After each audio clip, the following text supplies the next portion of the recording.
I've always thought of myself as the lucky one in the family. I married Emily, the vibrant, quick-witted youngest of three sisters.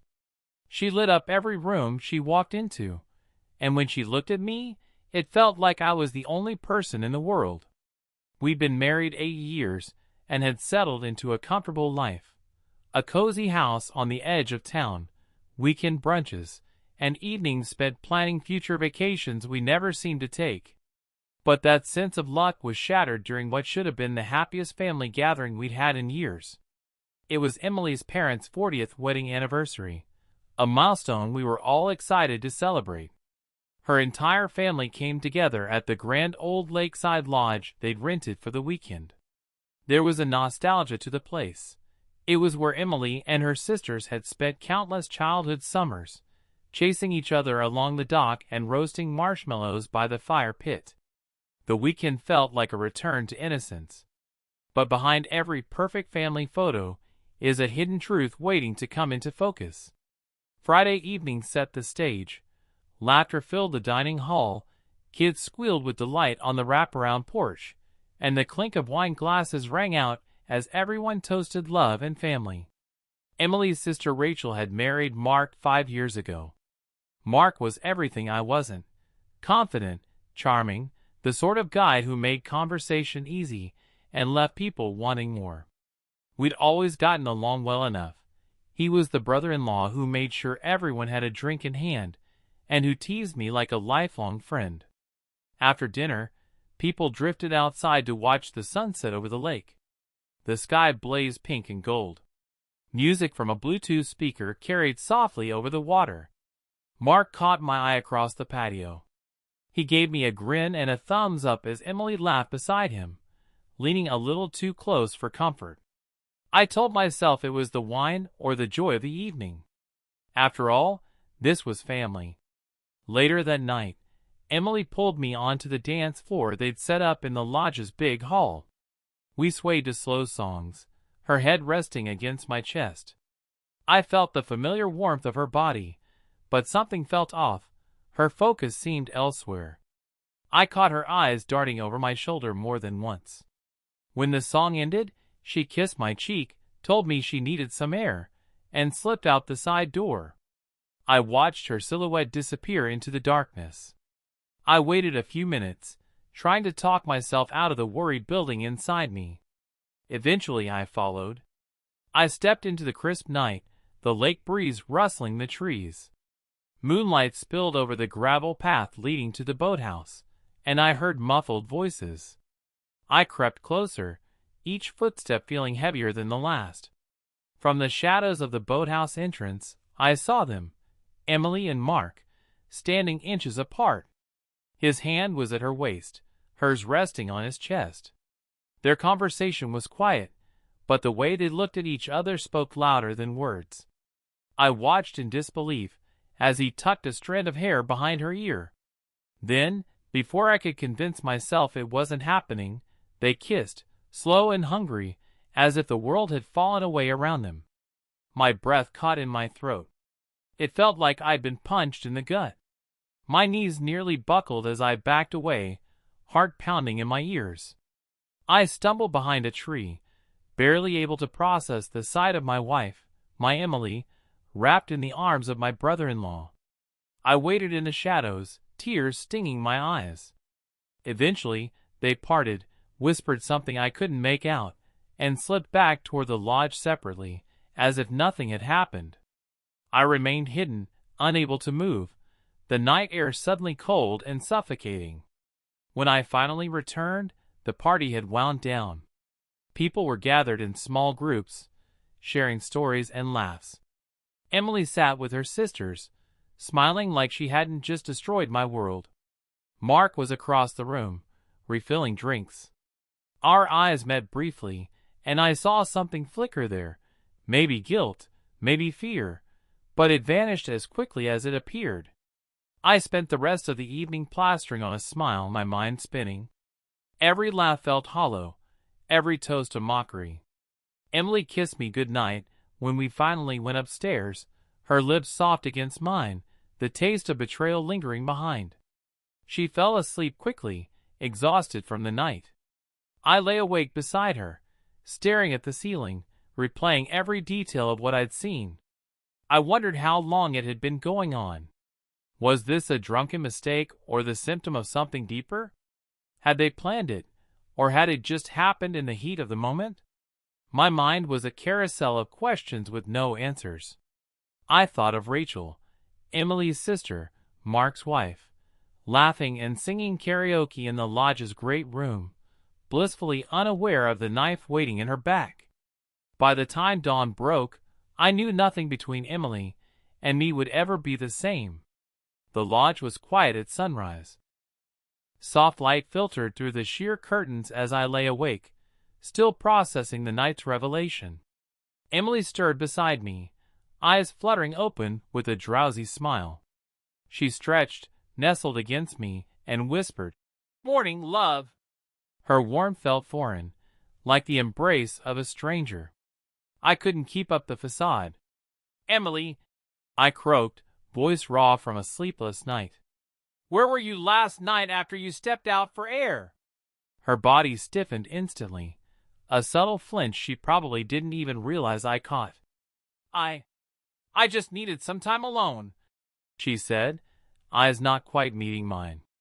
The light tasted bitter in the air between us. I wanted to scream, to accuse her outright, but words felt like they'd betray my pain, turning something sacred into a shouting match. Instead, I sat up and slipped out of bed. "I'm going for a walk," I muttered, hard hammering as I stepped into the quiet hall. Downstairs, the smell of bacon and coffee drifted from the kitchen. Emily's parents were already up, bustling with cheerful energy as they prepared breakfast for everyone. Rachel entered soon after, humming softly, still glowing from the night before. I watched her pour coffee, clueless to how her world was about to shatter. The weight of my secret nearly crushed me. Emily appeared moments later, hair tousled, wearing a mask of practiced innocence. Our eyes met, and she looked away quickly. Mark sauntered in, with an easy grin, slapping my shoulder like nothing had happened. I had to grip the counter to keep from lashing out. The family gathered around the dining table, laughter and chatter filling the air, but I felt like a ghost. Every smile felt forced, every word I spoke an echo of who I used to be. I noticed the lingering glances between Emily and Mark, a shared secret that made my stomach churn. They were careful, but I knew what I'd seen. After breakfast, Rachel suggested we take a family photo on the dock. The irony was unbearable. I stood behind Emily, hands on her shoulders, as Mark draped his arm around Rachel. The camera clicked, capturing a happy family portrait that would forever hide the betrayal at its center. The afternoon brought forth small talk and group activities. I tried to lose myself in helping the kids catch minnows along the shore, their innocent laughter a balm on my wounded heart. But every time I looked back at the adults gathered on the patio, I caught glimpses of Emily and Mark stealing moments. A brush of hands, a lingering look, a smile too intimate for in-laws. As the sun dipped toward the horizon, I realized I couldn't leave things unsaid. I found Emily alone on the deck, staring out at the shimmering lake. "We need to talk," I said firmly. She turned, her face pale. "About last night." Her eyes widened, breath catching. You saw us?" she whispered. I nodded, tears threatening. "How long?" I asked, voice cracking. She sank into a chair, burying her face in her hands. "It started a few months ago," she confessed between sobs. "I don't know how it happened. He was there, and I felt seen. Alive. I thought it was just flirting at first, but then it became more." "Rachel?" I asked, anger rising. "What about your sister? Does she know?" Emily shook her head frantically. "No. God, no. She has no idea. I never meant for it to go this far." "Then why?" I demanded, voice trembling with rage and heartbreak. "Was I not enough? Were we not enough?" She looked up, eyes puffy and red. You've always been good to me. But I felt stuck, like we were coasting through life. Mark made me feel like I mattered. A bitter laugh escaped me. So you destroyed 2 marriages for a spark? My words landed like slaps.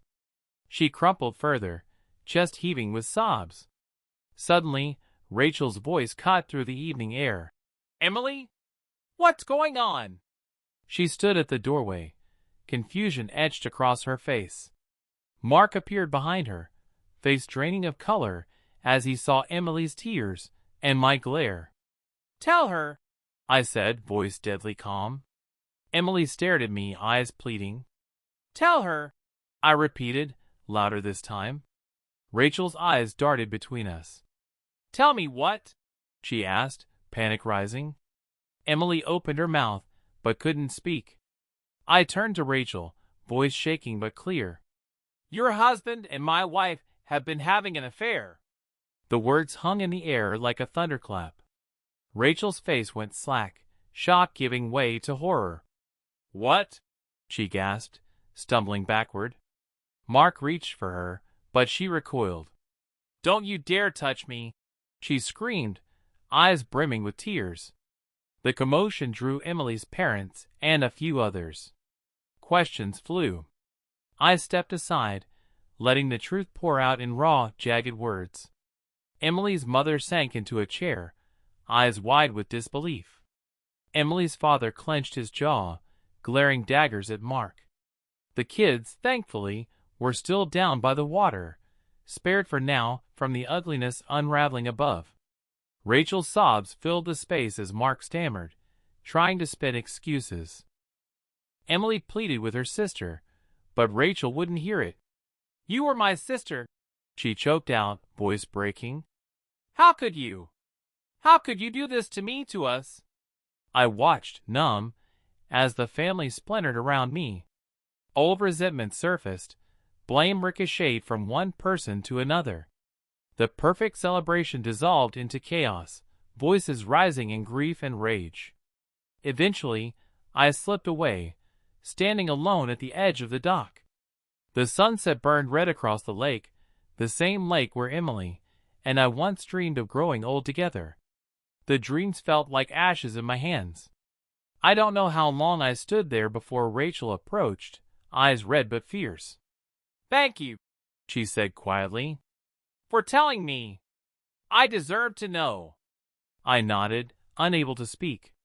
The pain in her eyes mirrored my own.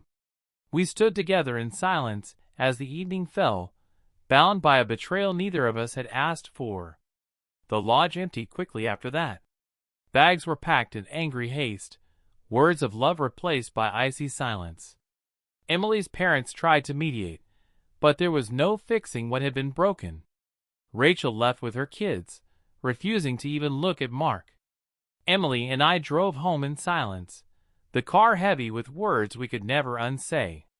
Back at our house, I packed a bag and left, not knowing where I'd go or what I'd do. I just knew I couldn't sleep beside her anymore. She tried to stop me at the door, eyes desperate. I still love you, she whispered, but I couldn't bring myself to respond. I walked into the night, the sound of her sobs chasing me down the driveway. In the weeks that followed, divorce papers were filed. Family gatherings were canceled indefinitely. The 2 sisters barely spoke, and the rest of the family fractured into uneasy camps of loyalty.